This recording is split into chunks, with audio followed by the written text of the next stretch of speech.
Prontinho, já iniciei. Obrigada. Então, olá a todos e a todas, bem-vindos, bem-vindas. Essa é a nossa última aula, então, última conferência, né? Última conferência da semana 4, aula 3 da nossa disciplina de gestão de pessoas. Então, infelizmente, estou com esse probleminha técnico. Quem for ver a gravação em casa provavelmente não vai ver o meu rosto no começo do vídeo, mas não tem problema. Depois, quando a gente for fazer alguns comentários mais gerais, a gente abre, tá, pessoal? Eu já vou, então, colocar aqui no compartilhamento. Já. Aqui está um pouquinho travado aqui, mas vamos lá.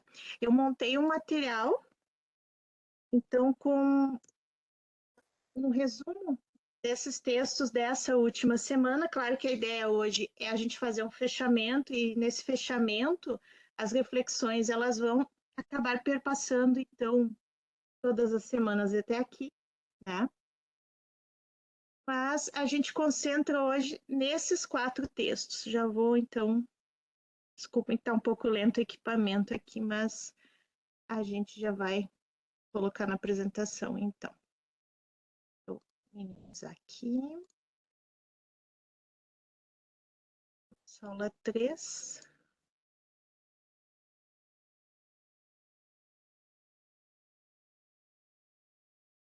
Certo. Já vou colocar aqui no compartilhamento, então. Compartilhar.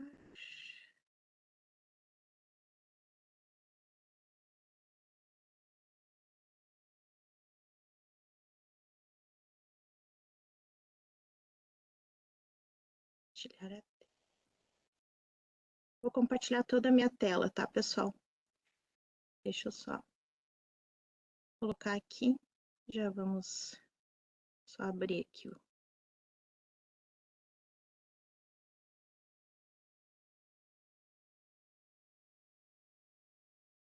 a gente fez uma atualização aqui no computador, aí ele fez tudo diferente, mas vamos lá. Vocês estão conseguindo ver a minha apresentação? Sim. O PDF? Tá. Sim. Jóia.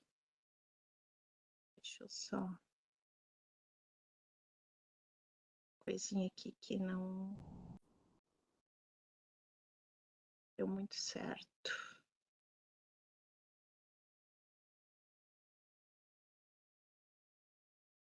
Tá. Eu tinha tentado ativar a janela da legenda aqui, mas ele não tá...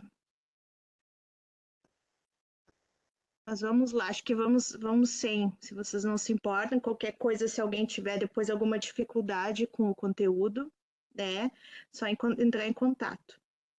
Bom, então aqui, o nosso tema então dessa aula é ética, sustentabilidade, resiliência, prazer versus assédio e sofrimento no trabalho público, né? Então, na verdade, assim, tem vários conceitos, né, pessoal? A gente colocou, nossa, quanta coisa junta, né? Ética, sustentabilidade, resiliência, prazer no trabalho e assédio e sofrimento, que eles entram naquele extremo mais negativo, digamos assim. Nós tivemos, então, alguns textos, que depois a gente vai falar neles, mas antes de falar, a gente gostaria de fazer alguns comentários bem gerais sobre as primeiras atividades avaliativas. Essa disciplina, então, vocês devem ter percebido que é uma disciplina bastante curta. Infelizmente, alguns de vocês até eu estou conhecendo agora, estou tendo algumas trocas, enfim, de mensagens, observando os fóruns, mas agora que eu estou conhecendo vocês, a disciplina já está quase acabando. Mas a gente tentou, junto com os colegas, professores, tutores das turmas, conduzir de uma forma a mais tranquila possível. Até o momento não tivemos muitas intercorrências, assim, questão de comentários, de dúvidas, de perguntas mais difíceis, né?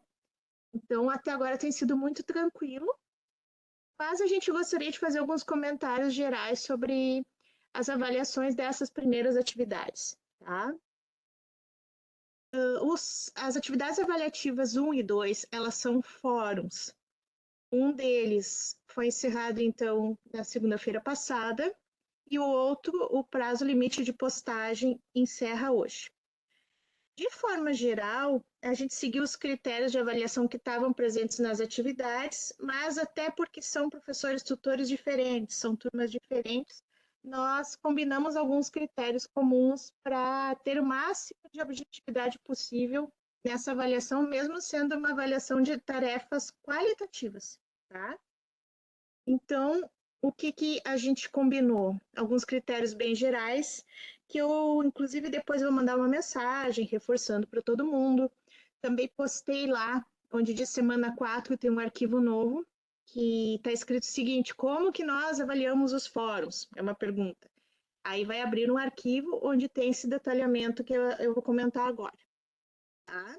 E depois eu vou dar algumas dicas sobre a atividade final 3, que é a nossa última atividade. O que eu vou pedir hoje, pessoal, em razão do nosso tempo, desse probleminha que eu tive aqui no começo, eu vou fazer toda a minha explanação primeiro, e aí eu vou pedir que, por favor, todas as dúvidas, ou vocês vão colocando ali no chat, ou aí eu abro no final para comentários, tá? Para a gente otimizar o uso do tempo. Então, vamos lá. Esse material que está aqui na apresentação, eu também postei, então, lá no Moodle, para o caso de algumas pessoas não poderem, né, acompanhar. Aqui ficou um pouco extenso. Mas assim, ó, como é que a gente fez? Então, como essas duas atividades, elas não têm, da forma como a gente configurou para colocar nota, elas não têm um espaço específico para feedbacks, a gente fez uma avaliação com critérios mais gerais e usou os mesmos critérios ali para todo mundo. Então, conforme os descontos que vocês tiverem, vocês vão acabar intuindo os principais errinhos ou problemas que vocês tiveram na postagem das avaliações. O que acontece? As tarefas elas foram bem tranquilas, os descontos eles são simbólicos, ou seja, são descontos pequenos. Eu já observei, inclusive, eu sei que em algumas turmas já a atividade 1 já foi corrigida, então eu já observei e ninguém, por exemplo, tinha nota menor que 8, que é um bom sinal. Só tinha, claro, nota 0 quem não fez, né, quem não participou do fórum. Aí realiza a recuperação a partir da semana que vem. Então, tendo em vista que essa ferramenta não permitia feedbacks individuais, ela só tinha um espaço ali onde a gente colocava a nota, só que a gente coloca a nota numa pontuação de 0 a 100, tá? Porque ficava mais fácil ali para a gente atribuir a nota. Só que quando vocês vão ver lá no recurso notas, que vocês consultam lá no relatório do usuário, a nota já está convertida para a nota de 0 a 10. Então, vocês, alunos, não se preocupem com isso, tá? O importante é que a nota vai aparecer certinha lá no final. Então, como é que a gente avaliou esse fórum, afinal, e como que a gente vai avaliar o fórum 2? Na mesma sistemática. E o argumento ali, vocês tinham que responder uma pergunta com uma determinada delimitação de linhas e consultando textos dos materiais da semana da atividade. Então, no geral, os textos, os comentários, eles foram bons, tá? Mas nós tivemos alguns comentários, por exemplo, que tiveram problemas de clareza, de linguagem, pontuação, as ideias não estavam bem concatenadinhas ali. Então, a gente deu um desconto de 0,5, que, como eu disse, é simbólico, só para sinalizar assim, olha, a tua escrita podia ser um pouquinho melhor. Tá? Textos que têm muito menos de 15 linhas também recebem um desconto de 0,5. Claro, a gente tem essa coerência, né, pessoal? Se a diferença, se deu 14 para 13, tem um probleminha de formatação, ele não chega a ser um problema. O que não dá, e pelo que eu vi, dos que eu olhei até agora, não vi nenhum que tinha acontecido, né? Não pode ter, por exemplo, uma coisa assim de 8, 9 linhas, tá? E tem muito, muito, muito extensa, mas não é aquela coisa assim, passou um pouquinho, né? Ou faltou um pouquinho, a gente vai descontar muito. Não. O desconto de 0,5 aí é para sinalizar que o texto ele não seguiu aquela delimitação que a gente esperava ali de tamanho, tá? Alguns comentários nos fóruns, eles meio que fugiram ao perguntado, eles responderam a pergunta, mas não responderam por completo, eles não citaram, por exemplo, as aplicações práticas, ou não conectaram muito a teoria com a prática, ou os elementos estavam soltos dentro da resposta, ou mesmo assim, eles não faziam referência ao contexto do setor público, né? Então, poderiam ser vários problemas ali que, conforme a gravidade, digamos assim, da falta, né? Nós conversamos para os descontos ser de 0,5 a 1,5 no máximo. Ninguém teve desconto de mais que 1,5 nesse aspecto, tá, pessoal? Então, isso depende assim, de como cada professor tutor olhou dentro da sua turma, né? A questão da gravidade, dos problemas que foram apontados, enfim. Teve um elemento ali nos critérios da atividade, lá na instrução da atividade, que ele falava em pensamento crítico na proposição de soluções. Esse a gente nem avaliou, porque a gente já considera que ele está dentro dos outros critérios ali em cima, e ele não estava muito claro o que a gente queria, né? Quando a gente falava em pensamento crítico para propor soluções. O que era importante, pelo menos na atividade 1, é que vocês fizessem uma relação com possibilidades práticas. No último ponto, o que acontece? Alguns alunos, eles até responderam a pergunta, mas assim, eles não citavam nenhum autor no corpo do texto, eles não listaram nenhuma referência, não atenderam ao requisito de pelo menos 2 referências dos materiais, empregam uma ou mais referências que são não acadêmicas. Por exemplo, o aluno, em vez de usar um artigo ali da disciplina que a gente recomendou, ele usa um blog, né? Uma referência ali que para conceitos não ajuda muito, enfim. Então, para cada um desse tipo de problema, foi atribuído um desconto de 0,25, tá? Que podia ser cumulativo até a soma dos descontos não passar de 1.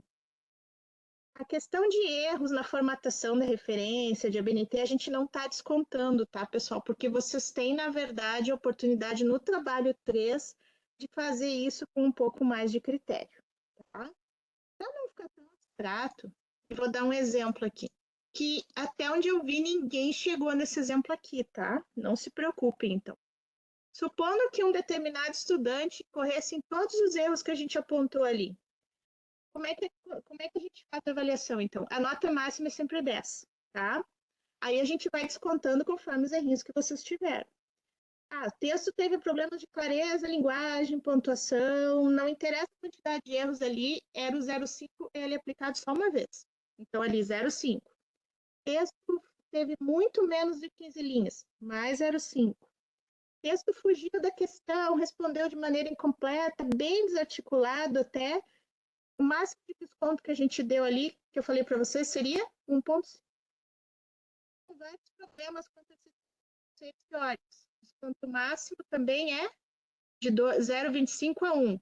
Então, o desconto máximo é 1. Somando todos esses descontos, supondo assim, ó, que a pessoa tenha feito o trabalho com mais erros nesse modelo de avaliação, o desconto dá 10,5. E como a gente usou uma escala de 0 a 100, ali seria 35 pontos. Então, 100 menos 35 dá 65. Então, esse aluno, ele tiraria nesse fórum 1, 6,5. Dos que eu olhei, pessoal, como eu disse, ninguém tirou 6,5. Eu não vi todos corrigidos, mas os que eu vi que já tinham a nota atribuída, todos tinham a nota de 8 para cima. Então, significa que o pessoal, na grande maioria, quem fez, entendeu a proposta da atividade, faltou uma coisinha, faltou outra, enfim. Para quem não sabe como olhar a sua nota ainda, a gente colocou um tutorialzinho lá no primeiro tópico da disciplina, a gente mencionou isso também, né? Mas eu vou lembrar o caminho. Vai dentro da disciplina, aí naquela barra superior, onde tem ali este curso, vocês clicam, aí vão abrir várias opções, aí tem a opção notas, clica dentro de notas e depois procura por relatório do usuário. Vai aparecer bem certinho a nota do Fórum 1, depois que a gente corrigiu 2, vai aparecer a nota do Fórum 2, depois que a gente corrigir a atividade 3, vai aparecer a atividade 3. Então, assim, esses foram os critérios mais gerais, tá? Que foi uma forma, assim, mais clara e um pouco mais padronizada para não ter tanta discrepância, né? entre as várias notas dos alunos. Então, claro que daí a gente não fez um comentáriozinho individual para cada um, mas pelos descontos e olhando para o que vocês fizeram e olhando para esses critérios, vocês conseguem ter uma ideia de onde que vocês, caso falharam ou podem melhorar, né? Principalmente, não tanto para o fórum, mas para a atividade final da disciplina. Então, fica tudo como um aprendizado. Vocês podem ver que os descontos eles não são descontos grandes. Como eu disse, assim, eu acho muito pouco provável. É praticamente impossível, pessoal. A gente já usou esse modelo na sessão da disciplina no passado. Dificilmente alguém fica abaixo da média. É quase impossível, tá? A não ser que a pessoa escreva uma coisa totalmente sem noção ali. Mas, de qualquer forma, assim, se vocês sentirem necessidade de alguma coisa, assim, ó, um feedback mais específico, aí a orientação é que vocês entrem em contato com o professor tutor da turma de vocês, né? Marissa, o Rodrigo ou a Amanda, conforme for. Claro, podem entrar comigo também, mas quem fez a avaliação, quem está fazendo a avaliação, né, nas turmas são os professores tutores das turmas, tá?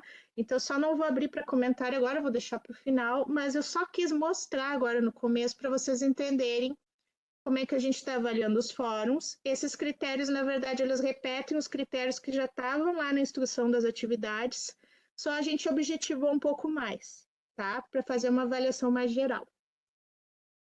Certo? E já vou preparar vocês para o trabalho 3. Não sei se o Alexandre tem na sala, o Alexandre, mais alguns colegas. Tinha uma coisa interessante que a gente estava fazendo para as outras duas atividades, que a gente estava indicando textos preferenciais. Por exemplo, se vocês tinham 5 textos, eu indicava os 3 textos mais top ou mais diretamente relacionados ao assunto das tarefas. Para essa atividade 3, que é a atividade final, que ela não é um fórum, ela é uma tarefa que vocês vão redigir um arquivo, salvar como Word ou como PDF, enfim. Ela pega o conteúdo final e vocês podem fazer links com conteúdos anteriores. Então, para essa aqui, a gente não indica textos prioritários. É da livre escolha de vocês a partir do que vocês conseguiram ler, né? Desde que vocês sigam lá os requisitos da tarefa, que tem aquela quantidade, acho que se não me engano é 5, né? Textos no mínimo. Então, a escolha é toda de vocês aqui. Por que, que a gente não indica? Porque essa atividade, ela tem um cunho mais de fechamento. Ela puxa a partir do conteúdo final dessa semana, mas ela faz vocês resgatarem conhecimentos anteriores. Então, o que, que é essa atividade 3? Que ela está toda detalhadinha lá, mas em resumo ela é isso aqui. É para construir um texto também, no mínimo 40 linhas e no máximo 80, só que não é de postar no fórum, vocês têm que fazer num arquivo.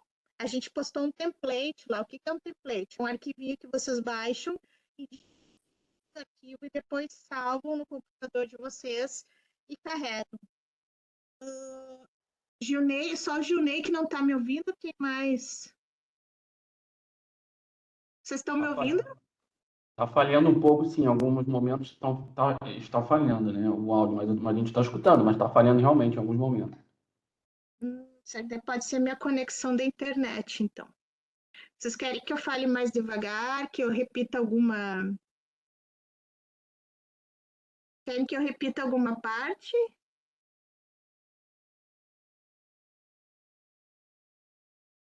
Tá, eu vou seguir, vou falar um pouco mais devagar. Qualquer coisa eu troco de rede aqui, tá? Hoje foi o dia dos problemas técnicos, mas vamos lá.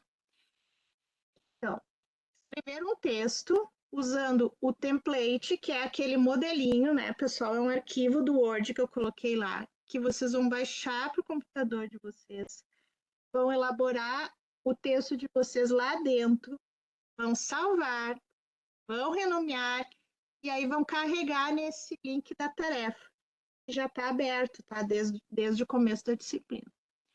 Ele tem que ter no mínimo 40 linhas e no máximo 80, seguindo toda aquela formatação que está lá. É uma fonte tamanho 12, espaçamento de linhas 1,5.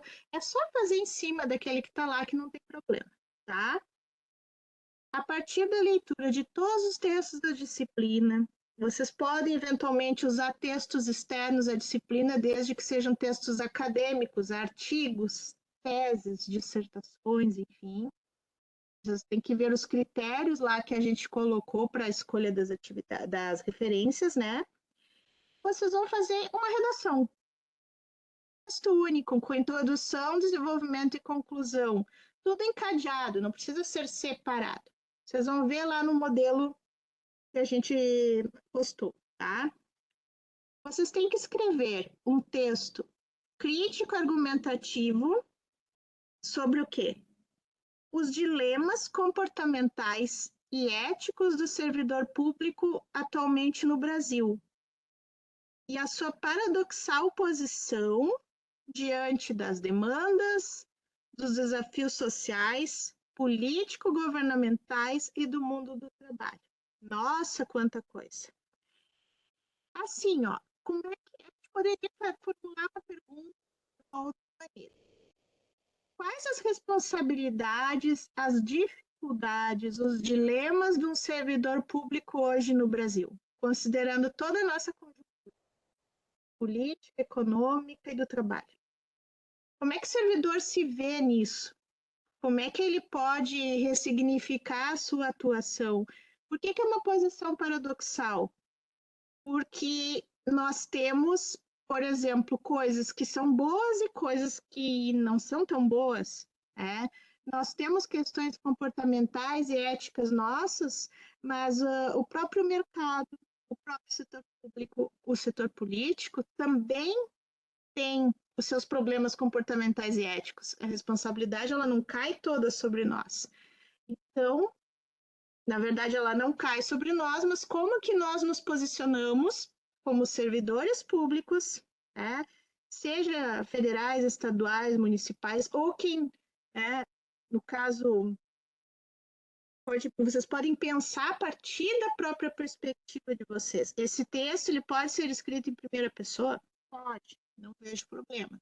Mas é como que vocês se colocam, quais são os seus dilemas e como que vocês se entendem como servidores públicos diante de tantos desafios.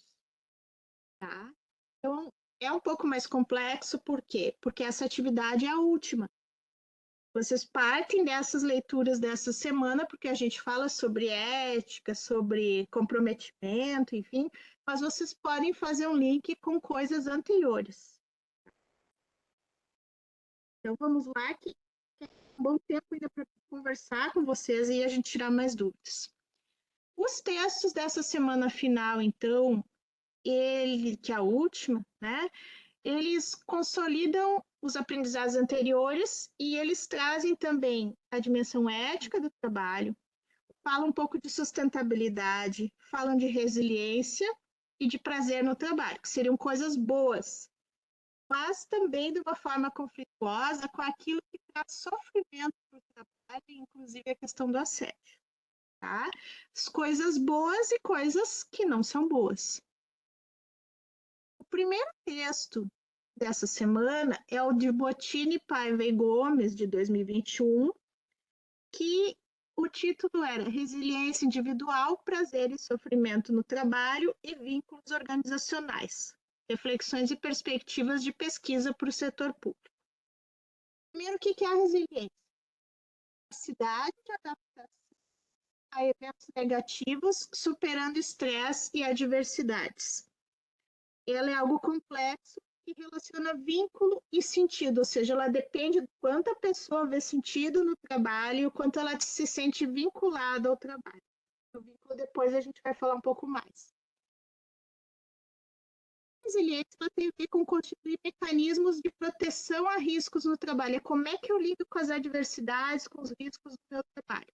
Isso vai depender das minhas características pessoais, das condições que o meio me oferece, estrutura de poder da organização, forma como o trabalho é organizado, a dinâmica, as funções, a infraestrutura, a chefia, enfim, e a minha rede pessoal de apoio.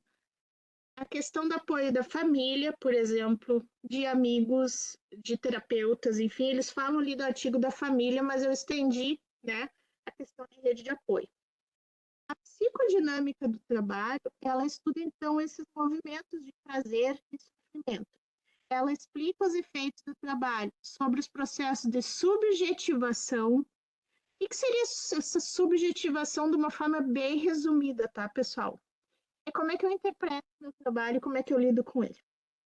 As patologias sociopsíquicas, até que ponto meu trabalho pode me gerar estresse, ansiedade, depressão, burnout, enfim. E a saúde dos trabalhadores, que daí perpassa tanto a saúde mental ali, dessa questão sociopsíquica, quanto a saúde física mesmo, quanto isso me afeta fisicamente. Então, a psicodinâmica do trabalho, ela estuda, de uma forma bem geral, como é que eu processo, o prazer no trabalho, ele tem a ver com reconhecimento, identificação, orgulho pela atividade, realização e liberdade. É o que a gente sente quando tem prazer no trabalho. O sofrimento no trabalho, ele é atrelado a um monte de sentimentos ruins. Medo, insatisfação, insegurança, estranhamento, desorientação, impotência, alienação, vulnerabilidade, inquietação, angústia, depressão, tristeza, raiva, desvalorização e por aí vai. No mesmo artigo, aí eles definem comprometimento. O comprometimento é o vínculo que o trabalhador tem com a organização, se baseando na crença e na aceitação dos valores e objetivos dessa organização.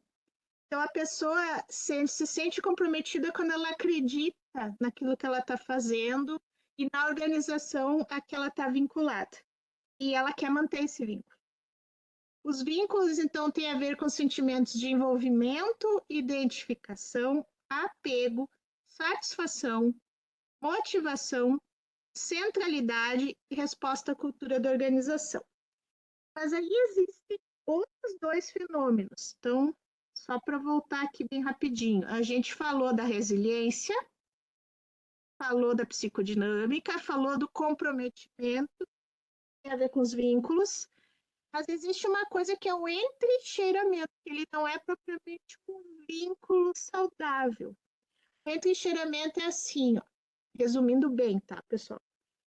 Eu vou permanecer nesse órgão público, eu vou permanecer no setor público.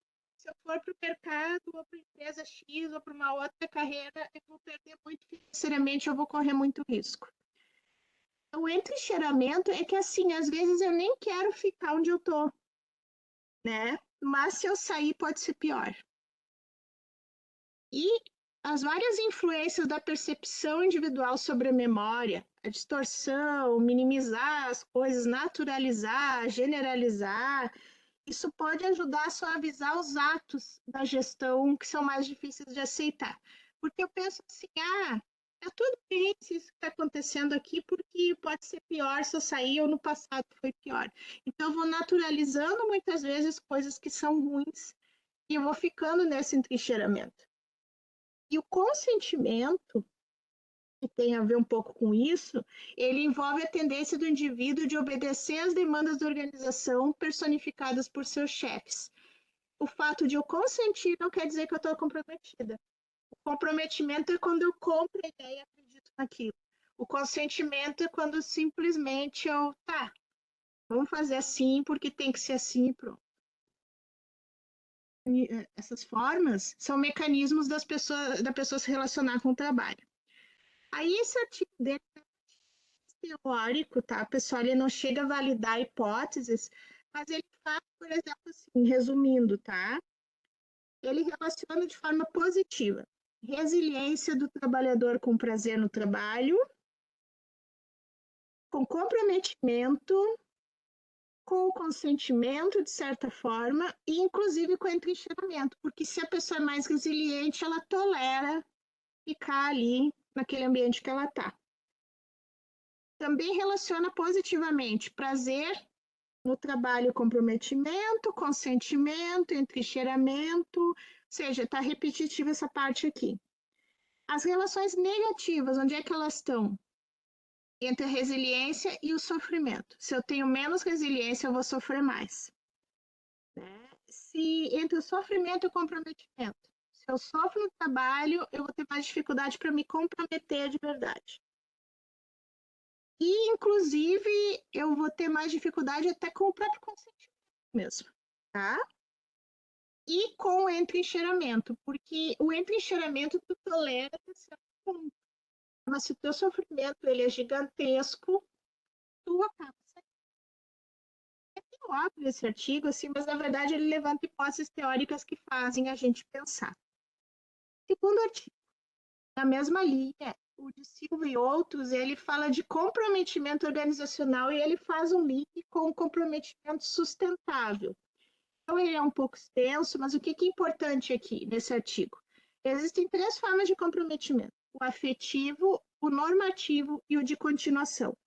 O afetivo é quando eu me apego e me identifico de uma forma forte com o lugar onde eu estou trabalhando e eu sinto que esse lugar faz parte da minha história e da minha vida. O normativo, eu me comprometo mais por força de alguma meta, alguma pressão, ou por um sentimento de débito que eu tenho por estar empregada naquele lugar ou ter passado num concurso naquele lugar. E o comprometimento de continuação, ele tem a ver com uma das ideias ali de vínculo que a gente comentou antes. Né? Vínculo não, deixa eu voltar aqui bem certinho. Que agora a questão ali da resiliência, né? Que é a questão, assim, esse de continuação, eu me comprometo simplesmente porque eu sei que eu faço um balanço das perdas e dos ganhos por causa de uma eventual saída minha. Aí, o que eles fazem nesse artigo também, pessoal?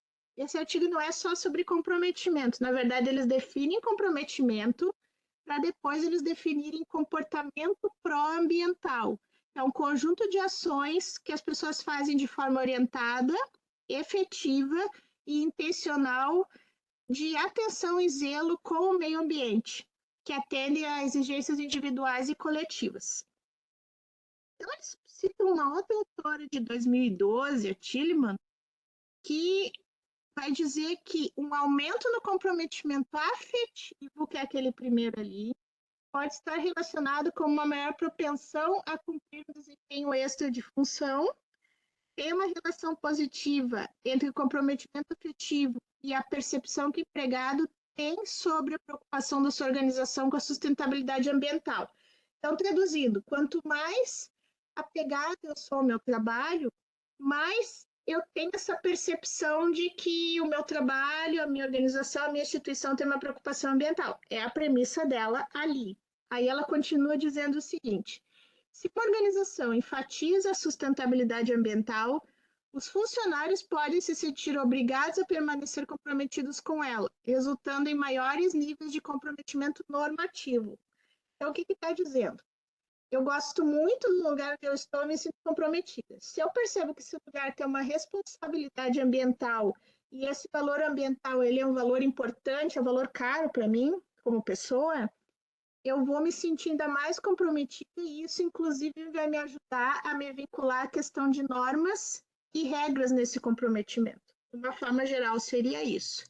Aqui eu não vou mostrar os dados, mas eu quis trazer assim, só para vocês verem como é que eles usaram, elementos eles usaram para mensurar, por exemplo, comprometimento normativo.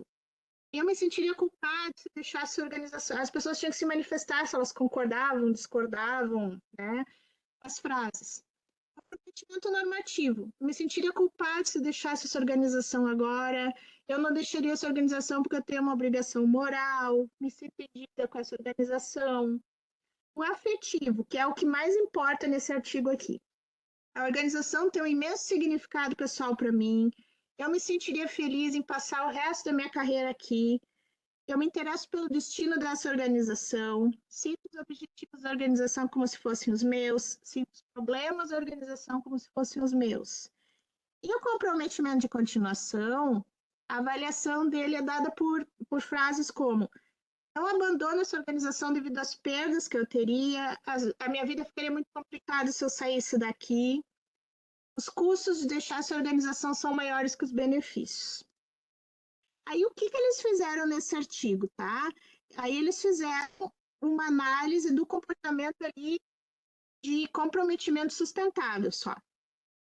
Em 5 dimensões: economia de recursos, reciclagem, economia de papel e materiais, economia de água e energia e descarte adequado de resíduos. Eu não vou citar ali pela questão do tempo todas as frases, mas eles colocaram afirmações que têm a ver com cuidado com o meio ambiente. E onde é que termina a principal conclusão desse artigo, embora ela seja parcial? Eles validaram, de certa forma, o que a Tillemann comentou. Indivíduos que apresentaram maior comprometimento afetivo também apresentaram maior comportamento ambiental no trabalho. Compreende-se que os indivíduos que desenvolvem vínculo afetivo com a organização tendem a apresentar maior nível de comportamentos pró-ambientais. Essa é a grande sacada desse artigo aí. Aí nós fomos para o artigo de Catafesta, de 2017, que é um pouquinho mais antigo. Esse é um artigo, assim, ele não é tão bom, digamos assim, em termos acadêmicos, mas eu trouxe ele pela conceituação que ele faz, que eu achei bem didática, tá? Eles partem, recorrendo a outros autores, o Catafesta, ele fala ali de caráter como sendo características pessoais que determinam virtudes e vícios que cada um é capaz de praticar. Aí depois ele define moral. Tudo isso com base em outros autores, tá, pessoal? Identidade cultural de uma sociedade, de uma classe, de um estrato social. Por exemplo, a gente poderia dizer que existe até uma moral do serviço público num determinado momento histórico. A ética, aí, que muitas vezes a gente faz uma confusão que até para a gente é difícil da gente explicar, né? A ética seria uma orientação para ação, um julgamento, uma decisão. E daí eu coloquei esses termos aqui para ficar mais fácil. Legislação, conceituação, compreensão ou classificação da moral. Então, de certa forma, assim, nós temos o nosso caráter individual, que molda ali as nossas ações, a nossa vida. A gente segue também uma moral que é coletiva. Ela é de uma sociedade, de um tempo, de uma determinada época, de um determinado grupo. Por exemplo, moral do serviço público no Brasil, enfim. E aí a ética, né, ela seria um regramento, ela seria uma conceituação, ela coloca na teoria, em forma de conceitos, em forma de normativas, a nossa moral. Então, ela faz uma teorização. É mais ou menos isso, então. Corre algumas coisas do Código de Ética do Servidor Público Federal, nossos deveres enquanto servidores, que eu acredito que muitos de vocês já conheçam, mas achei por bem recapitular. Desempenhar a tempo as atribuições do cargo, função ou emprego público, exercer suas atribuições com rapidez, perfeição, rendimento, procurando assim, priorizar, resolver situações de procrastinação, de atraso, evitar filas, a prestação do serviço do setor em que exerce suas atribuições, evitar dano moral ao usuário. Ser probo. Por que eu quero ser probo? Ser honesto, reto, leal e justo, demonstrando toda a integridade do seu caráter e, dentre duas opções, escolher sempre a melhor e mais vantajosa para o bem comum. Não retardar a prestação de contas, tratar cuidadosamente os usuários dos serviços, aperfeiçoando a comunicação e o contato com o público, ter consciência de que seu trabalho é regido por princípios éticos, como a gente disse antes, né? A ética ela teoriza, ela conceitua. Então, o nosso trabalho é regido por princípios éticos que se materializam no quê? Na adequada prestação do serviço público. Ser cortês, ter urbanidade, disponibilidade, atenção, não ter preconceitos, não realizar discriminação de qualquer ordem, respeitar a hierarquia, porém sem nenhum temor de representar contra qualquer comprometimento indevido da estrutura. Ou seja, nós temos, inclusive, o Instituto Jurídico da Estabilidade.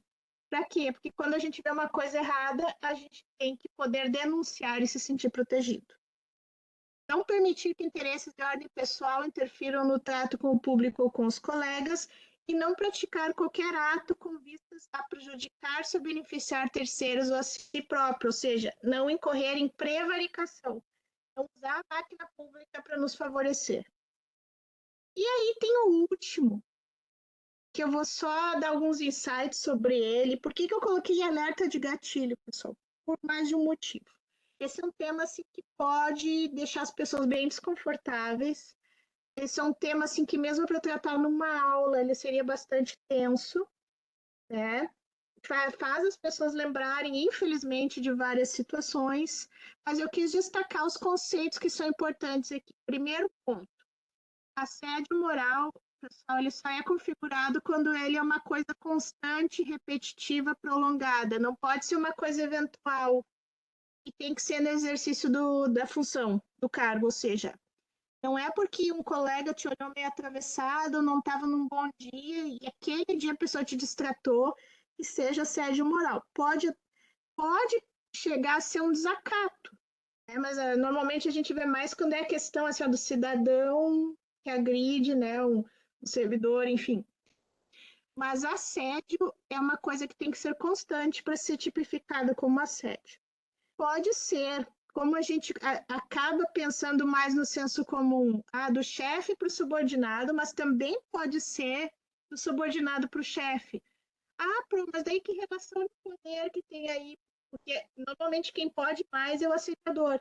Só que às vezes esse colega, ele está assediando um chefe, ele pode ter alguma informação que prejudique esse chefe, pode estar ameaçando esse chefe, né? Pode estar fazendo algum tipo de perseguição. É menos comum? Mas também pode acontecer. O horizontal, que é na mesma hierarquia, quando são entre colegas sem uma relação de subordinação, colegas que estão no mesmo nível, digamos assim. E misto, porque tem situações que, infelizmente, a pessoa é assediada moralmente pelo chefe, por um colega que está no mesmo nível hierárquico dela e por aí vai. Existem vários fatores do assédio. E a gente até poderia dizer que existem algumas características, um perfil de assediador, mas infelizmente, hoje, qualquer servidor público, no atual contexto, pode ser um assediador em potencial e pode ser uma pessoa assediada. Infelizmente é assim. Mas o que favorece, no nosso caso do setor público? Muita hierarquia na estrutura, muitos níveis, um excesso de burocracia, muitas vezes uma regulamentação que é insuficiente, por mais que a gente tenha tido alguns avanços nos últimos tempos nos códigos de ética, de conduta públicos, mas a gente ainda tem muito desses casos acontecendo. O que acontece é que as pessoas estão falando mais sobre isso, mas não quer dizer que os casos pararam de acontecer.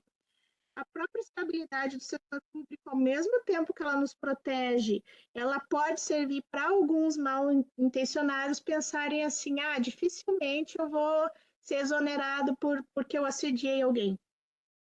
Ou às vezes a pessoa ela faz essa perseguição e incrivelmente ela não dá o nome de assédio, ela não admite que ela está assediando outra pessoa. Então, ao mesmo tempo que nós temos algumas vantagens no setor público, nós temos algumas desvantagens também. E a grande lição, assim, que a gente quer, claro, que vocês leiam esse material com calma, num outro momento mais confortável, mas que a gente reflita o seguinte: todos nós somos responsáveis, no caso, por tratar esses casos ou por informar. Muitas vezes a gente não quer se envolver, então é muito complicado. Mas eu acho interessante deixar esse material aí também. Então, assim, eu queria aproveitar esses minutos finais para que vocês perguntassem, né? Infelizmente, estou com o equipamento um pouco precário hoje, parece que aconteceu tudo que não era para acontecer. Mas, assim, se vocês querem que eu repita alguma coisa, se vocês têm alguma dúvida sobre as avaliações, se vocês querem fazer algum comentário sobre a disciplina, eu estou à disposição. Eu vou até tirar do compartilhamento aqui já.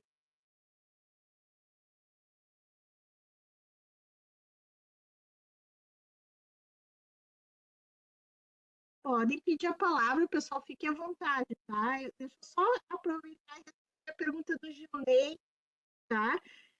Gilney, assim, ó, eu fiquei pensando numa coisa parecida quando eu estava montando o material, e sim, isso dá uma discussão interessantíssima, né? Que a gente não vai abrir pela questão do tempo, mas sim, nós temos uma política toda de redução do tamanho do Estado, os próprios movimentos de reforma que têm os seus prós e contras, a gente tem a privatização e mesmo extinção de alguns órgãos que já vem acontecendo há algum tempo, né? Já aconteceram, por exemplo, aqui na gestão pública estadual já, em gestões anteriores, e vem acontecendo ainda. Então fica muito difícil tu tipificar como assédio. Vou ver se eu consigo te responder, mas assim, ó, o fato da estrutura mudar em si só não configura assédio. Porém, as relações, a forma como elas acontecem em razão disso, pode gerar situações de assédio. Vou dar um exemplo. Nós temos, isso vai gerar um estresse muito grande no órgão, certo? Supondo que seja um órgão que vai ser extinto, privatizado, que vai se envolver numa parceria público-privada. Esse processo de estresse coletivo, tem pessoas que inevitavelmente vão pedir para sair ou vão acabar saindo, sendo removidas, sendo transferidas, enfim. Quem sai às vezes não quer sair. Esse é o primeiro ponto.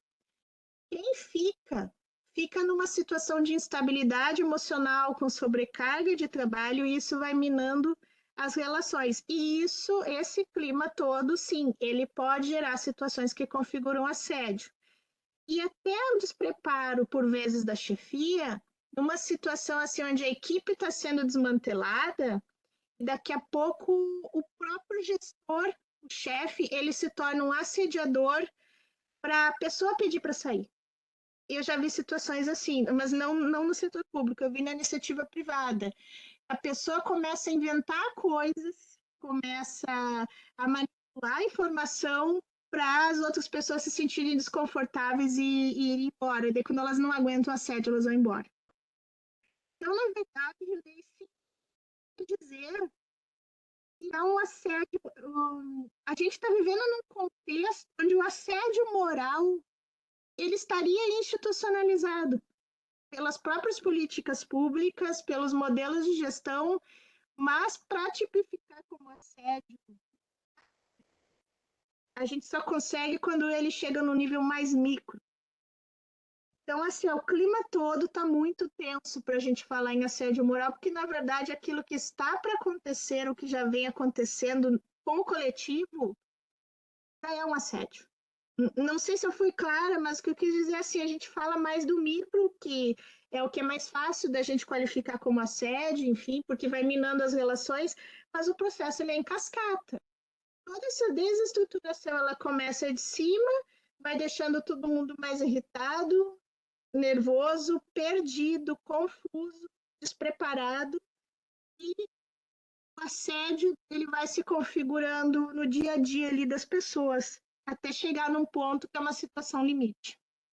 Não sei se eu expliquei os tempos e até um fechamento que eu acho que cai bem nessa disciplina, onde a gente estuda gestão de pessoas no setor público. Os tempos eles estão cada vez mais difíceis para nós, servidores públicos.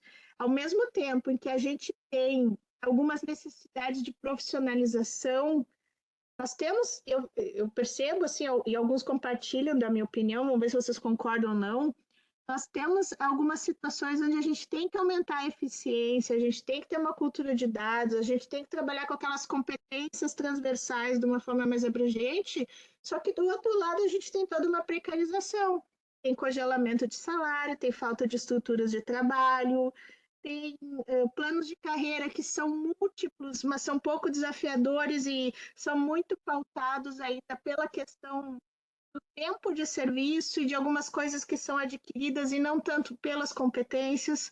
Então, tudo isso é um assédio que ele vai com uma sementinha cada dia, vai brotando ali. Não sei se vocês percebem assim também.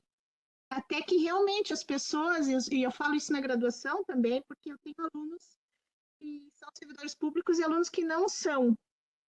E eu dou uma disciplina parecida com essa.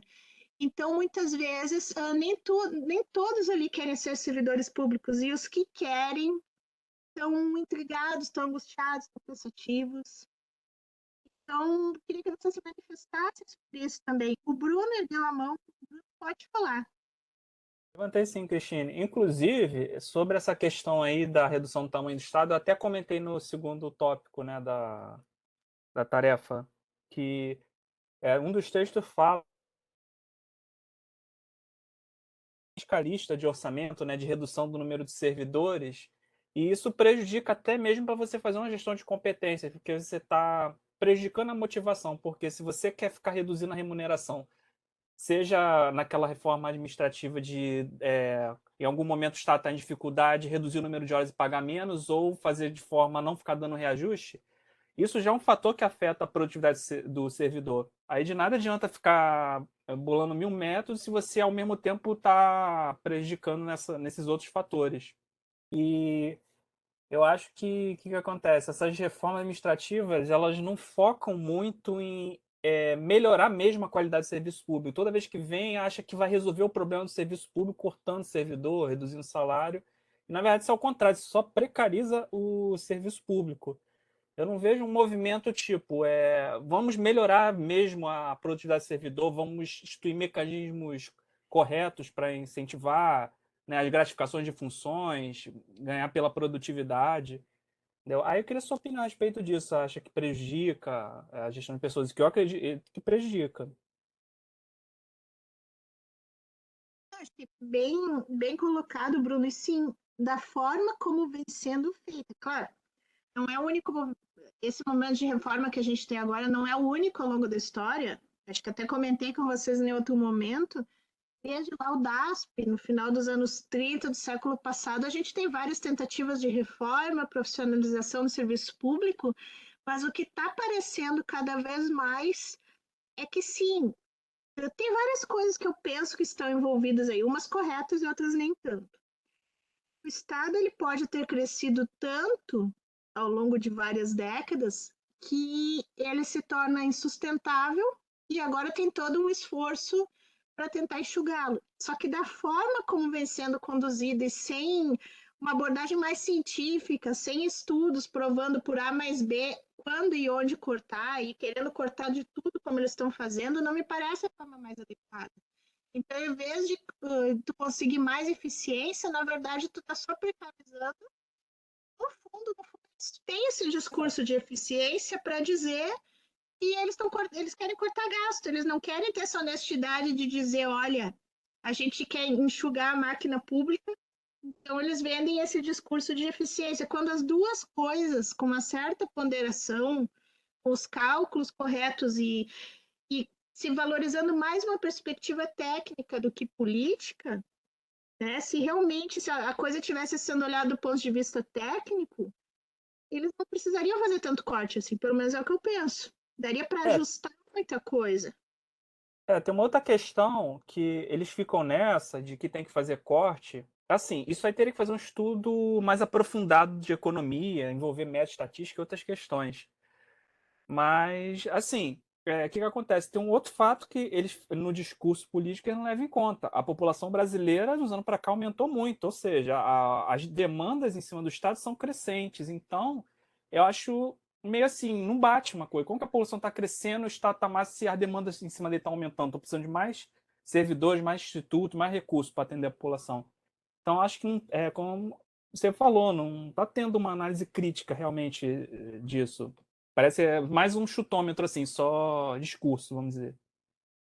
Sim, porque assim, ó, tem inclusive alguns estudos lá de fora, né, que daria para cruzar com outros dados, onde se fala que até o Brasil, proporcionalmente, ele não tem tantos servidores públicos federais assim.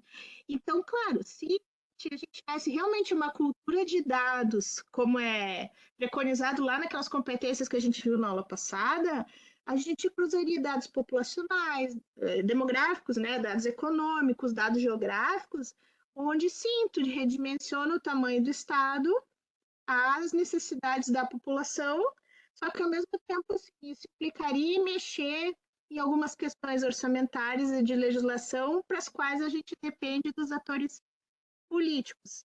Aí que vem o problema, porque daí tem os interesses, tem as coalizões, aí toda essa dimensão mais técnica, ela acaba sendo silenciada, né? E muitas vezes, assim, até o próprio Estado ele poderia contar mais com os cientistas sociais da administração pública, só que os próprios cientistas, quando pensam assim, eu falo por alguns, né?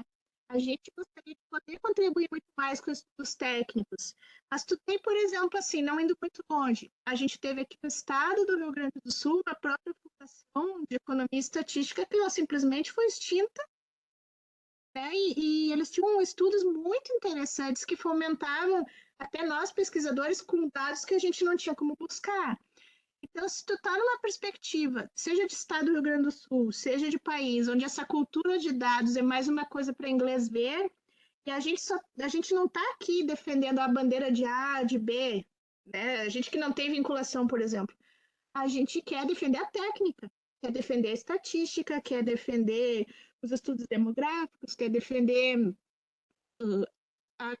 digamos assim, a combinação de saberes de diferentes áreas do conhecimento, né, de trazer um ponto de vista científico para mostrar, ó, isso aqui é viável, isso aqui não é, por isso aqui o cenário A, B e C.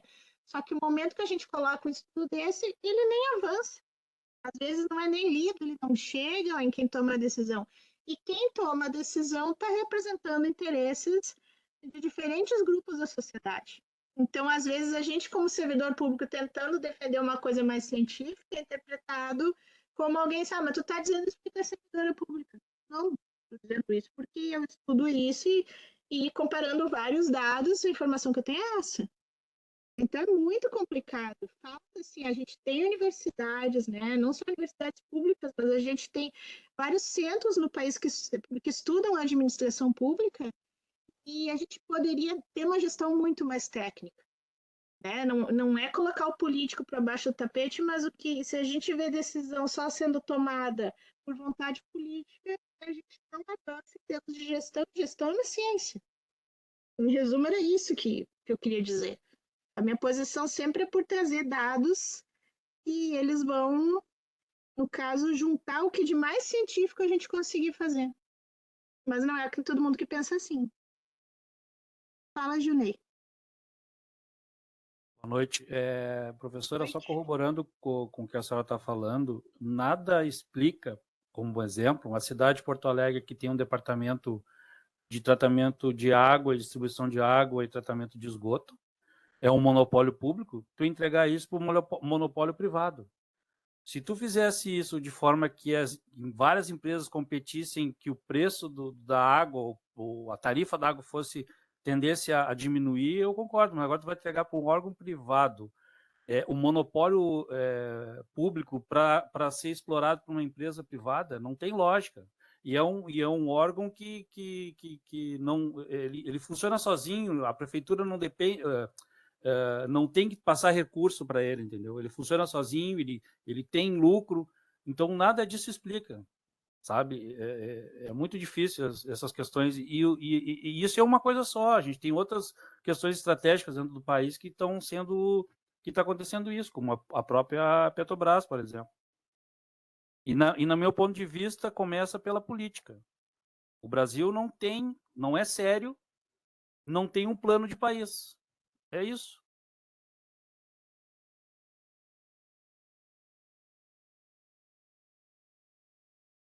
Eu gostei muito do teu resumo, porque realmente, assim, ó, e nesse teu primeiro exemplo, a gente está falando de água, né, pessoal, que é um recurso natural que todas as pessoas têm que ter acesso. Então, tu não tem como deixar, digamos assim, é complicado tu tirar o poder do Estado, que o Estado tem suas funções básicas lá, saúde, educação, segurança, saneamento básico, né? Tu tirar do Estado quase que totalmente ou totalmente algo que tem a ver com recurso natural, que é necessário à vida de qualquer pessoa, seja rica, seja pobre, classe A, B, C, qualquer característica, enfim. Então, sim, a gente tem muita coisa para pensar e essa questão, assim, muitas vezes é tudo pela vontade política, pelos interesses, os conluios, conchavos, coalizões, enfim, né? O grau que cada grupo ali quer preservar os seus ganhos, o seu lucro, né? mas a gente está falando de vida e de bem comum, que a gente tanto falou ali nos códigos de ética, de conduta. Afinal de contas, quem é que está preocupado com o bem comum, com o coletivo? Né? Porque água é uma questão para a vida, né? Qualquer outra commodity, qualquer outra coisa, mas é básico. Então, realmente é muito preocupante quando a gente. Cada empresa pública, eu entendo que ela tem que ter uma discussão aprofundada com vários atores, né? Cada caso de empresa pública com vistas a uma possível privatização, enfim. Cada caso tem que ser analisado com muito cuidado. E ver até que ponto não podem ser estabelecidas algumas parcerias, as parcerias onde o interesse do Estado, que é primar pelo bem comum, seja respeitado. Porque senão daqui a pouco a gente também está vendendo tudo com a alegação de que é para tornar o Estado mais eficiente. E tem muita coisa que tem que se refletir sobre isso. Porque daí parece assim, mas você defende o Estado máximo, enfim, não é um defender o Estado máximo por defender. Nós temos recursos e em toda gestão, em toda organização, esses recursos eles são finitos. Mas talvez, e como vocês comentaram ali, né, acho que a Macarena comentou, às vezes é a má gestão dos recursos que é o problema, não é a falta de recurso. E o que se alega hoje em dia é querer cortar custo de tudo, mas ninguém se perguntou se esses recursos não podiam ter sido melhor gerenciados antes, né? Pelo menos é o que eu penso. Então a gente está vivendo tempos muito, muito difíceis assim para a gente se colocar nessa estrutura como servidores, onde o nosso poder de decisão e de impacto ele é importante, mas ele ainda é um poder muito menor, né? Então, a gente também é muito afetado por isso, não só ali quando a gente falava em sentido, em vínculo, muitas vezes é muito frustrante quando vê que o teu trabalho do serviço público conseguir mudar as pessoas, e por coisas que não dependem só de ti. Celeia, pode falar, Josi. Tu tá com a mãozinha erguida aí. Boa noite, a senhora conseguem me ouvir? Todos me ouvem? Boa noite, tô te ouvindo. Não, até antes da senhora falar, eu tinha anotado aqui das funções típicas do Estado, né, que a senhora acabou de citar: saúde, segurança e educação. E aí, se a gente for focar no assunto da disciplina, que é gestão de pessoas, a gente está indo para um caminho muito complicado na gestão pública, porque, assim, dois exemplos rápidos, tá? A privatização da mão de obra dos trabalhadores. A gente tem o exemplo na saúde, aqui em Porto Alegre, os postos de saúde que antes eram funcionários do SUS, da prefeitura, concursados, agora são profissionais de saúde terceirizados, com convênios, com hospitais. Pessoas qualificadas, estudadas, gabaritadas, porém não vinculadas ao Estado. E na educação, que também é uma propaganda política muito bonita, né? Vamos investir na educação. A gente teve aí semana passada, que eu confesso que eu não sabia, que as merendeiras das escolas do estado agora são terceirizadas, em sua grande maioria, nas cidades grandes. Então, aquela cultura que a gente tinha do funcionário da escola que vinha com aquela vinculação comunitária, porque era um funcionário do Estado, isso está se perdendo na gestão de pessoas. O Estado continua gerenciando essas áreas, porém, a mão de obra, que é a gestão de pessoas, que é o tópico aqui da disciplina, ela está se perdendo. E aí a gente fica pensando assim, aí o colega, acho que foi o Ogando, que trouxe a questão da privatização da água. Eu sou, assim, um exemplo vivo de que eu vivo fugindo de privatização. Eu trabalhei na CE, fugi da privatização, trabalhei no Correio, fugi da privatização, voltei a trabalhar no Estado para eu, enquanto funcionária, ter uma estabilidade, ter um emprego, porque eu vou ter que trabalhar para o resto da minha vida, provavelmente. Voltei para o executivo, estatutário, aquela coisa toda. Sou lá atrás oriunda da área de educação, aí tu pensava assim, não, mas eu faria um concurso, ficaria estável, e agora realmente a gente não sabe mais, porque o Estado, ele está com pequenas ações, ele está meio que abrindo mão dessa gestão de pessoas de investir nas pessoas e ao mesmo tempo do controle e área fiscal. Então, assim, o Estado claramente está investindo em auditores fiscais, pagando salários, né, razoáveis até para a profissão, fazendo concursos a todo instante, auditores, área de controle, porque parece assim que o Estado ele não quer mais meter a mão na massa, ele não quer mais a professora, ele não quer mais a enfermeira, ele quer alguém que fique de cima só auditando enquanto mão de obra. E aí, claro, a gente não sabe os vieses, ou a gente até sabe, porém não comprova, né, os vieses que isso tem. A própria questão, assim, vamos privatizar a Fundação de Economia e Estatística, mas que confiabilidade uma empresa privada vai ter de nos passar dados estatísticos demográficos, se não o Estado? Então, isso também começa a se confundir muito. Ah, não, mas o Estado não tem que gerenciar logística, não tem que gerenciar água, não tem que gerenciar saneamento, não tem que gerenciar energia, mas daqui a pouco não está gerenciando mais nem educação e saúde. E isso tudo tá, sabe aquela história da boiada passando, né? Então, eu só queria colocar isso assim como reflexão. A gente está entrando num momento muito perigoso mesmo. Não, em vários, né, em várias esferas, federal, estadual, enfim. E sim, agora isso que tu falaste dos merendeiros, isso eu não estava sabendo, e eu acho particularmente triste, porque eu estudei em escola estadual também, e existe, agora falando em educação, em pedagogia, enfim, existe toda uma questão de vínculo, né? O papel da escola na comunidade, o papel ali das pessoas, o impacto nas vidas umas das outras. E, inclusive, agora pulando para o setor público federal, porque onde a gente vê que a coisa acaba sangrando mais é no executivo, e no executivo que não são aqueles que ganham os mais altos salários, né? Então, a carreira do executivo, como a carreira de docente público federal, por exemplo, a gente ainda tem concurso e outros, mas se a reforma for aprovada da forma como está, os meus próximos colegas que não entrarem por concurso, eles vão entrar por outras formas de contratação que são bem precárias e ganhando até menos do que a gente ganha hoje. Nosso salário, enfim, ele está congelado e tal, mas a gente as formas de vínculo que estão previstas, elas são muito mais precárias. Então,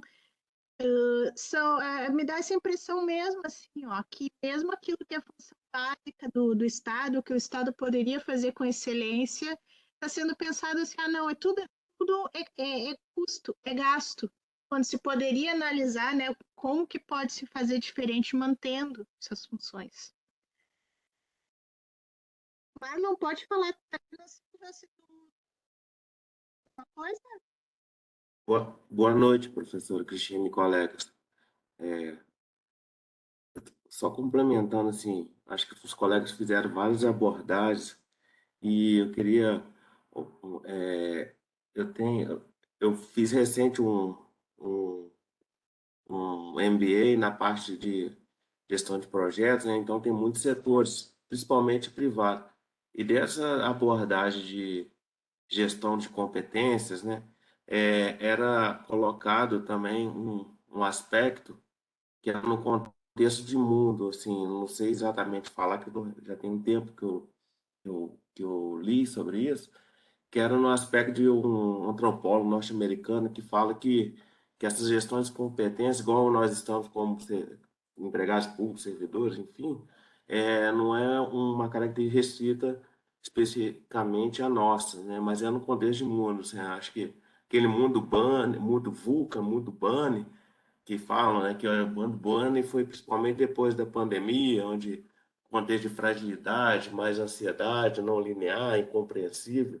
Queria ouvir a opinião da senhora se tem alguma relação no aspecto que vivemos para definir as habilidades, né, a gestão de competência, que assim não dá para dissociar, né, do setor público-privado e do nosso contexto de vida, onde tudo é muito rápido, muito veloz e são habilidades lá demonstradas que tem os aspectos na gestão de competência, que é o conhecimento, a habilidade, a gente vai adquirindo, mas as atitudes elas estão muito voltadas para esse aspecto que é mais é menos plausível, não sei exatamente a palavra colocar, que são umas questões como resiliência, né, o que se comentou, atitudes, enfim, é só um ponto que eu não sei se faz sentido, né, mas é muito abordado nesse contexto de mundo como um todo, assim, que eles falam, né, o mundo VUCA era antes da pandemia, o Bunny foi em função dessas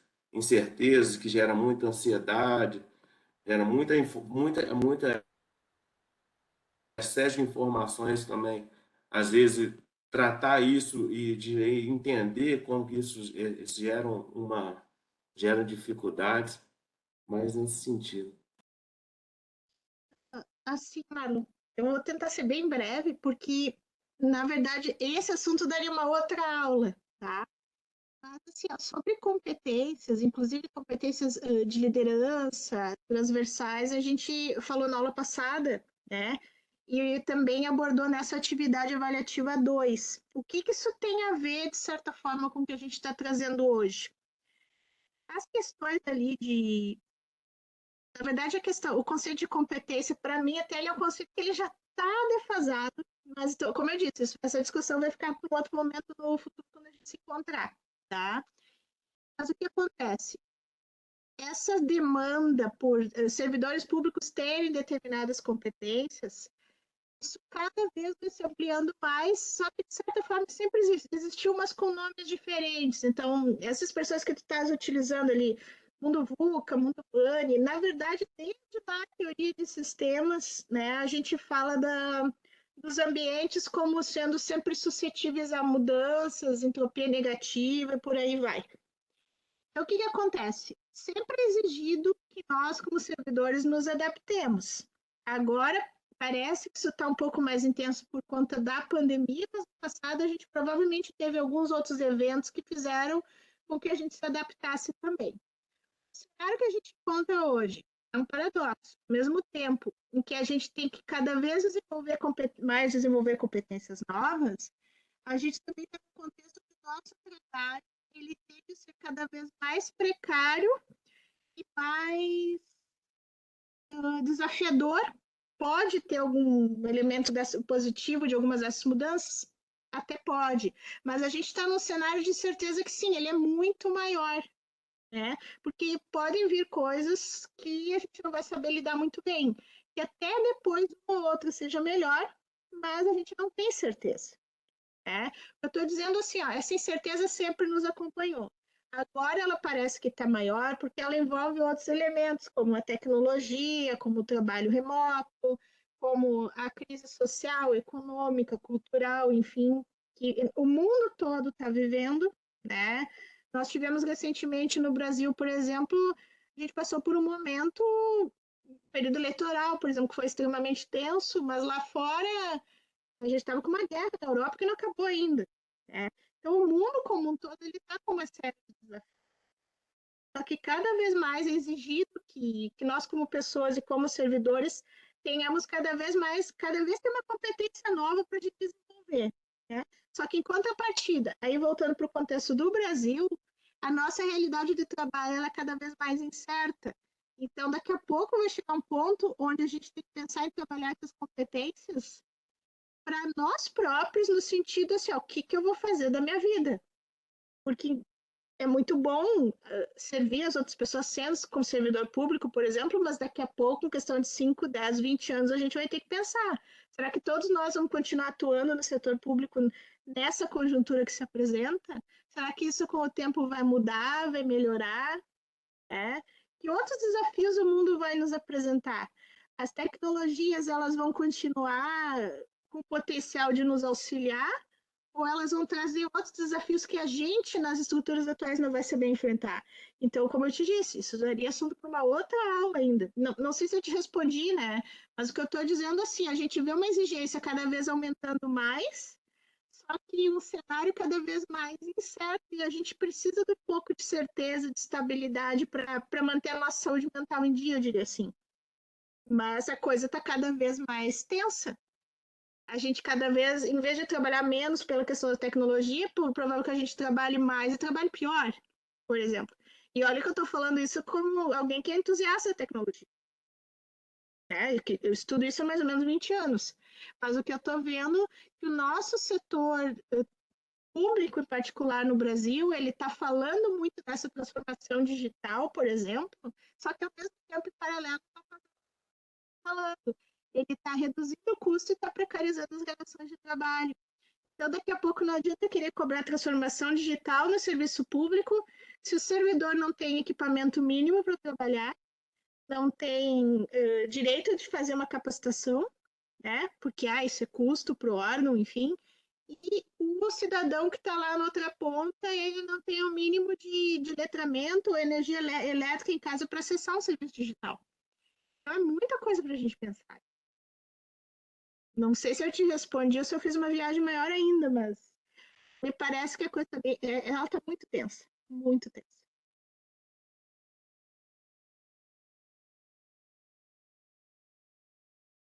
Não sei se a Joceleia queria complementar. O Alexandre tinha erguido a mão também. Sou eu. Posso falar? Não, professor. Eu acho que eu devo ser um aluno mais chorão, entre aspas, né? Eu quero falar dessa atividade 4. A atividade 4 que é a nossa corresponde como se fosse a terceira, né? Eu tive, na questão, realmente, eu já comecei a fazer, e eu estou no texto 3, eu já desenvolvi 60 linhas, entendeu? Aí faltou realmente o último texto. Mas a senhora já falou no início da aula, então, mas não custa nada, estou tentando, né? Pedir. Que tem que ter no mínimo 5, e nós temos 4, né? Me enganei até, não, ali são 4 textos. Se a gente incluir, por exemplo, eu estou falando no meu caso, eu só incluir esses 4 se a gente vai perder ponto. Perder pontos, assim, eu posso até buscar, mas eu acho que os assuntos desses 4 textos já estava lendo, assim, estão bem assim, próximos do que foi pedido. E eu gostaria de ficar nesses 4, né? Tentar ficar nesses 4, senão eu vou ter que buscar um outro texto até do início, fazer um link. Mas aí, como assim, a senhora já falou que pode ser puxado das outras atividades, mas não custa nada pedir, né? O meu pedido era esse. Não, assim, ó, essa atividade, embora ela seja da última semana e a pergunta ela esteja mais direcionada para essa semana aqui, ela é uma atividade que ela vale um pouco mais e ela é no formato de texto, de tarefa, porque ela tem um propósito. Não é só vocês fazerem uma reflexão sobre os 4 textos dessa semana. Ela obriga vocês a fazerem um gancho, fazerem um link de novo com competência, com motivação. Então, por isso que sim, né? 4 até pode, mas assim, ó, considera que vocês tiveram 5, 4, vocês tiveram mais de 10 textos nessa disciplina para refletir.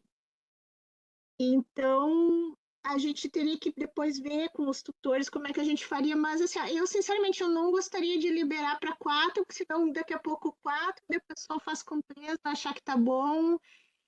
E até porque assim, ó, vocês podem voltar em textos que vocês já leram, fazer o Fórum 1 e Fórum 2. Então, não, na verdade, não tem muita novidade aí. Se vocês forem ver, não é procurar mais texto diferente para ler, entende? O que eu fiz? No Fórum 1, eu indiquei os 3 principais, dos 4 ou 5 são esses aqui. Para o Fórum 2, eu também dei aquela dica lá. Vocês podem pegar agora 3 dessa semana, pegar um da semana anterior e outro da semana retrasada. Na verdade, vocês podem voltar nos próprios comentários que vocês fizeram para os fóruns. Eu não quero reduzir muito, porque senão ocorre o risco também do pessoal interpretar de uma forma equivocada e acabar escrevendo só sobre os textos dessa semana. Entende?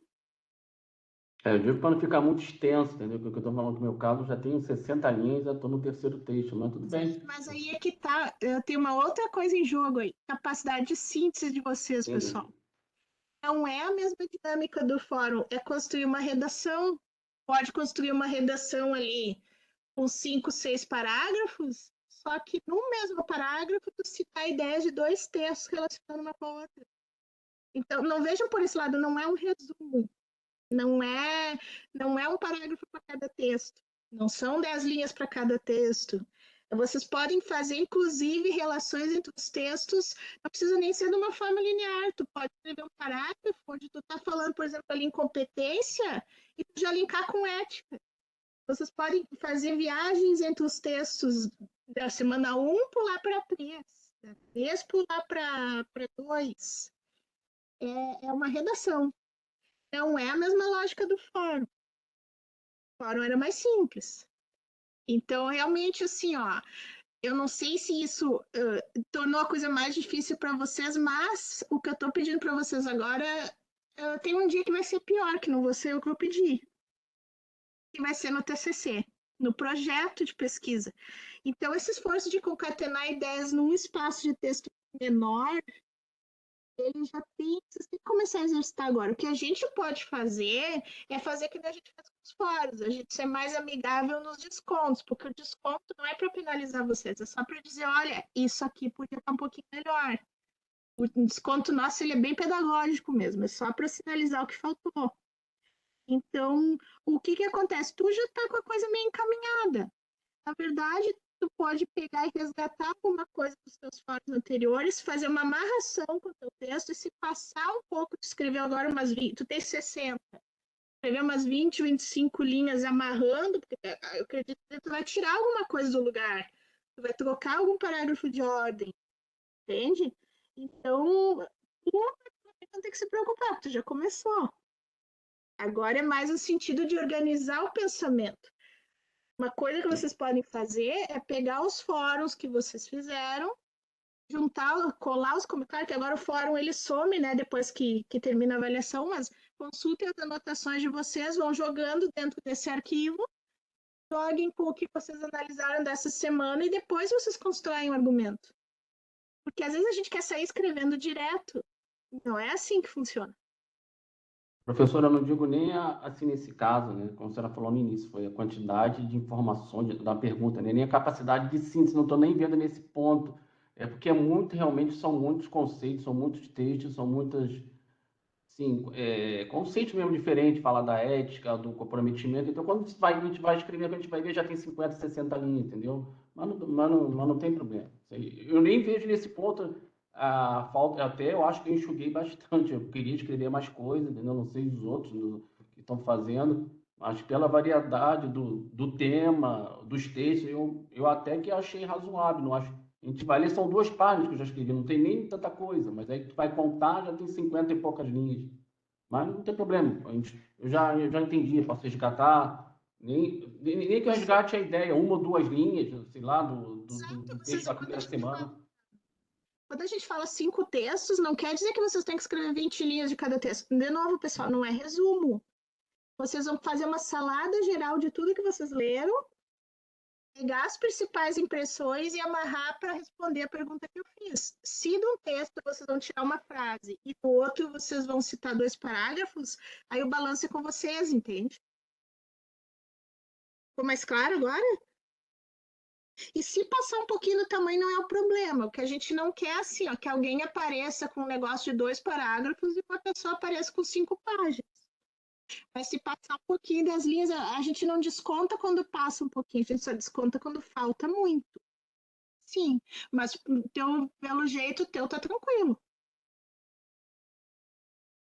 Certo? Eu não sei quem mais, alguém que mais tinha essa mesma dúvida, ainda ficaram com dúvida, posso ajudar mais um pouco.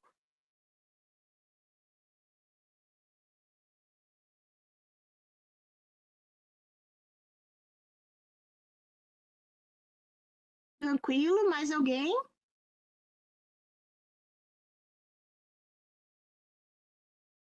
Só peço desculpa, pessoal, que hoje atualizou meu sistema aqui, também teve isso, né? Atualização do Windows. Aí não funcionou a câmera, quando eu fui botar o negócio da tela da legenda aqui, a janela simplesmente sumiu, achei que ia demorar muito. Mas eu queria agradecer por vocês terem ficado até o final. Não se preocupem tanto, eu sei que avaliações acabam muitas vezes gerando uma ansiedade, enfim. Sejam espontâneos, assim, ó. Coloquem o que vocês entenderam disso tudo, o que ficou de principal na disciplina.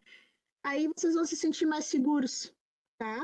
que a gente passou aqui um pouco do tempo, mas eu agradeço a vocês. Quem tiver ainda alguma dúvida, podem mandar mensagem para a gente. Só peço que, se for com relação ao trabalho, mandem o quanto antes, tá? Para não ficar ali para a última hora, senão eu posso não ver. Certo, pessoal? Professora, esse é até que dia, por favor? Desculpa, esse aí eu não... Dia do Até 11, semana- é sempre até a Até a outra segunda-feira, tá? Tá bom.